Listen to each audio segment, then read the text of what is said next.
Welcome everybody to Service Drive Revolution. Hope you're having a great week. How are you doing, Jeremy and Adam? What's going on, boys? Pretty good, I'd say. It's what are we in, like week 30 of this quarantine? So holding together pretty well so far. I'd How's the say. homeschooling going? Fantastic. You saw what happens when I'd have to do homeschooling. It's not going so great, but I think the kids are learning a lot about street smarts and productivity in the workplace at home, and that there isn't much of it, and also they're really exploring a lot about the immediate backyard of my house. I guess that's pretty much as far as they can go. So also proper mask etiquette and that thing. Yeah, it'll guys be got interesting. masks? You don't have masks, Adam? Nope. What kind of mask could fit Adam? He'd need like a whole body bag. You just like flip it up, man. Haven't you seen that? There's some like homemade masks. You just like flip it up. Oh, there you go. I think you can do it, Chris. I have all kinds of different masks. I don't Wait, go it's out much, filtering but I that, have them if we need them. I have the N95s, all of that. So one thing that's super exciting is that we pulled off something this week. I'm really proud of us as a team. It took everybody to do it. I know we thought about it a lot, right? But we did what we had scheduled to go do live. We did virtually on Zoom, and so we had our service manager kind of boot camps online, and we learned a lot. Like we went into it knowing that we were going to get better as we went. But Yeah. I thought that the first part that we open up with when we're talking about the financials, I felt like the retention on that was better than when we do it live. I thought it was agree. incredible. What was the feedback after? So we did two days and then 2 days, 4-hour sessions each this week. So the ended yesterday, and we haven't talked, Jeremy. But what was your overall feel, and what was the feedback on it?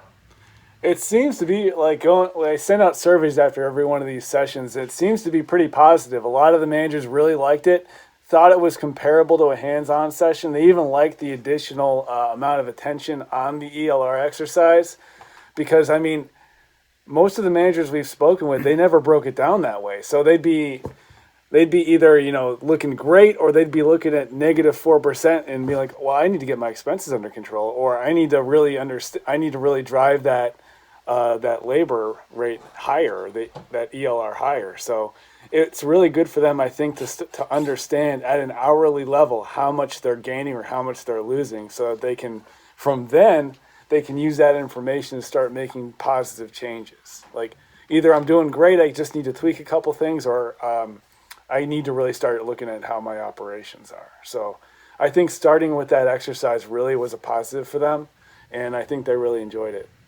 Yeah, I did feel like they retained it more with the way we did it with the iPad and taking their specific numbers than normally they would in a live session. So I felt like that part was really, really positive. Well, they couldn't hide. Yeah, I agree. Everyone presented. Everyone went over their numbers, and you talked with all of them about them, so they really understood, and I think that really helped. It also really helped you. You did a good job, and I didn't know that you'd done this, but you told everybody they had to have a camera. And so it was really interactive to be able to look at them. And I don't know, even though we're on Zoom, it's still like, to be able to look at somebody and talk to them and really look in their eyes, it had that personal, feeling that you don't really think that you're going to have on a virtual training session. So I thought that was genius on your part to tell them to do that. So everybody was on camera, and so the conversations, it wasn't us teaching, it was it was interactive. Well, it's a Oh, thanks, workshop, Chris. right? Yeah. I think it was a good job too. Jeremy did a good job, and we made a decision to split the classes up in halves, so it had more of that personal touch to it as well. It worked out really good. Yeah, It's and awesome. what we wanted to avoid most of all was just like having one presenter just put up a slideshow and then have everybody else, do their emails or be on their phone during the thing. You had to be engaged at this session. I think that really helped out. So Yeah, we didn't have a lot of that. I was really kind of impressed. When we're looking and being engaged, I didn't see a lot of people really moving or leaving a lot or reaching the phone. I mean, granted, they're in their offices. Sometimes it's going to happen, but we didn't see a lot of that. no, you Yeah, missed a lot. I learned a lot from that, Adam. That it is kind of possible to do this. Where I would have thought, you got to isolate them in a room in a hotel in northern Canada in order to get them to pay attention. Or I don't know. That's Jeremy's tactic. In February. Hey, Yeah. we're gonna do a meeting in Phoenix, and then I get on the plane and I end up in northern Toronto. Yeah, but I thought that the thing that we talked about, we did in private is we said we're going to learn from this, and there's going to be things that aren't going to be as good, and there'll be things that will be. I feel like for what it is, and I still wouldn't trade it for the in person, but for what it is, I think we learned a lot, and it was very positive, and I feel like the managers that went through it are they're way better than when we got them. They have some new tools that are going to serve them well, and they're going to be able to get results. So I felt like I was really proud of us as a team and that part of it. So I thought it was good. Well, I thought it was good that we're things, still able to network. Mm-hmm. Yeah, Well, I was just going to say, I think it's still good they were able to network too. I think that's what sometimes a classroom environment helps foster is a networking environment with service managers network wide. And even with a smaller classroom setting, we still had the opportunity virtually to have some of that networking, sharing some of those ideas. I thought that went really well. yeah, for sure. Any other feedback, Jeremy? Hey guys, sorry I'm late. Christian, This is the CIA's conference on how to interrogate a prisoner, right? No, this is International Service Drive Revolution. This line isn't secure, Jeremy. Adam. No. Oh, hey, Jeremy, Adam. Hey, buddy, what are you doing? What are you doing here? Did you guys notice that it took a while for the coronavirus to spread to other countries, but China got it right off the bat? I don't get it. Bat meat? It came from bat meat? Oh yeah, bat. I thought it was a baseball joke. I get it. So And then he's gone.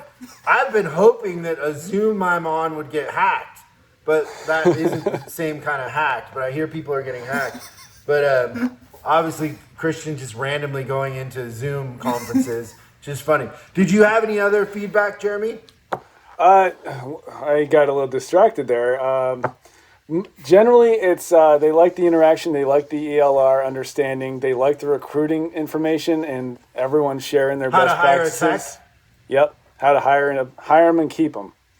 So I think that we hit all the really good points, and I think that's one of the things that kept our attention was because if you weren't paying attention, you missed a lot of good information from not only from us, but from also the dealerships too. Everyone that's already doing what they're already doing. So.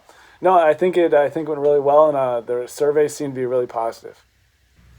So one of the things that we heard, Jeremy, as feedback is the part about shop efficiency and how important that is to the profitability and how we all struggle with that. And some of them were surprised that there was a tool that you shared with everybody online that they didn't know that you had, that they loved, and everybody was excited to go back and download it and look at it and start implementing it, which is a spreadsheet that's really well laid out that helps them and helps you visually see efficiency and shop production, and it's definitely something I would share with the shop and have it up on a screen or hand it out. Can you tell everybody kind of about that tool?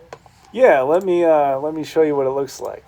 So what this is it's the Technician Efficiency Action Plan. Yeah, so that's it.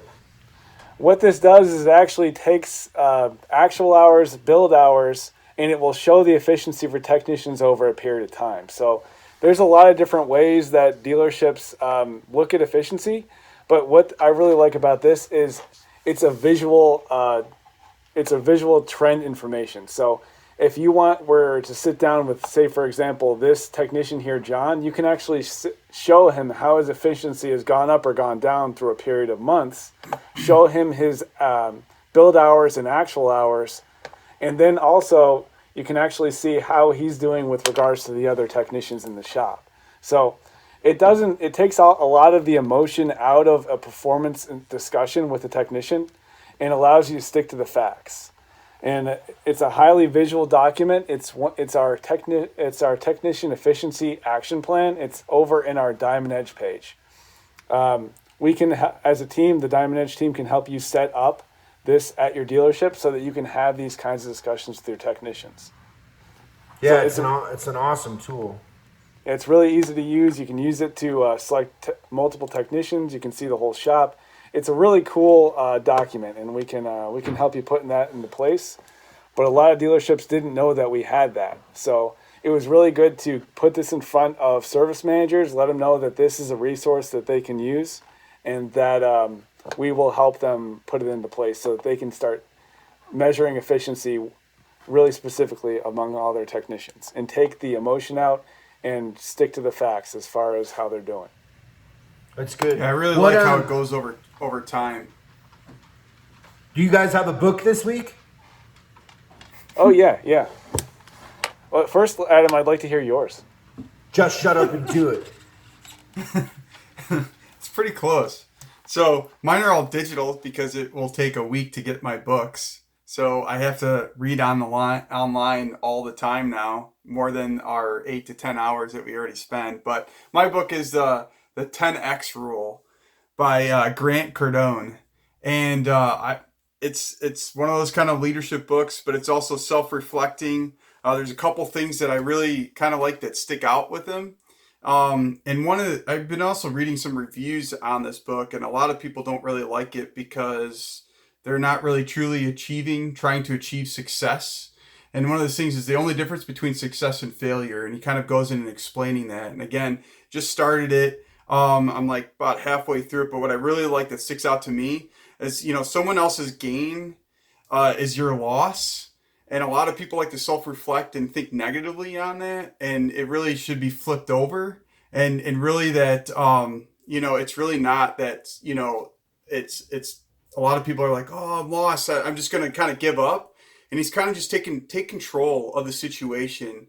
And I think we've said this numerous times in the current state of things, but I think in anything else, we really just need to take control.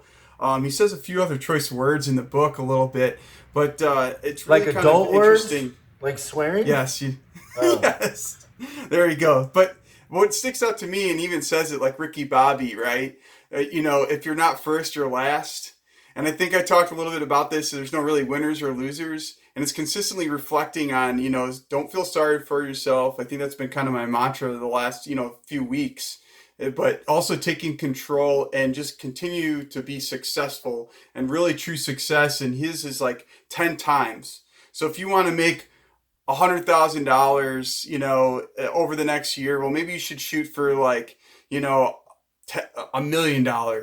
Or, just anything that you're doing right now is always 10 times. And you can set these goals of 10 times what they might normally be. And you might fail at them, but they're better than what your minimum or your murder line would try to be, and minimum standards of just at a lower level. And he said when you typically set goals or standards in place, that are not really shooting for the stars, you're typically more inclined to, if you're not really achieving them, you'll just look back and say, oh, well, we'll just change the forecast, or we'll just kind of lower that a little bit and make it easier towards the end. And he's saying, no, 10 times, focus on that.